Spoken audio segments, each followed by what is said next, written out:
మనందరికీ తెలిసిన మొక్కే అండి ఇది. గంగవాయిల ఆకు అంటారు. కొన్ని ప్రాంతాల్లో దీన్ని గంగవల్లి ఆకు అని కూడా అంటారండి. ఇది ఎరుపు కాడలతో దృఢంగా ఉంటుంది. పసుపు పచ్చని పువ్వులను అయితే పూస్తుందండి.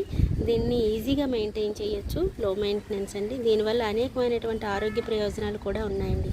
అయితే దీన్ని వారానికి కానీ 10 రోజులకు కానీ ఒకసారి మన ఫుడ్ డైట్లో తీసుకోవాలండి. ఎక్కువ తీసుకుంటే జలుబు కలిగే అవకాశం కూడా ఉంది. ఈ ఆకు పులుపు రుచినైతే ఇస్తుందండి. పప్పులో వేసుకొని వండుకుంటే చాలా రుచికరంగా ఉంటుంది. ఈ ఆకుని చాలా మెడిసిన్గా వాడతారండి. మెడిసినల్ ప్లాంట్ అని కూడా అంటారు. రక్తహీనతకి, కిడ్నీకి సంబంధించిన ప్రాబ్లమ్స్కి, క్షయ, క్యాన్సర్ మొదలైన 2 ప్రాబ్లమ్స్ని కూడా నివారించే గుణం దీనికి ఉంది కనుక దీన్ని మెడిసినల్ ప్లాంట్ అని అంటారండి. చాలా మెడిసినల్స్ వాడతారు. సో ఎన్నో రకమైనటువంటి ప్రయోజనాలు ఉన్నటువంటి ఈ ఆకుని మనం కూడా మన టెర్రస్ గార్డెన్పై పెంచుకొని మనం కూడా దీన్ని యూజ్ చేద్దాం.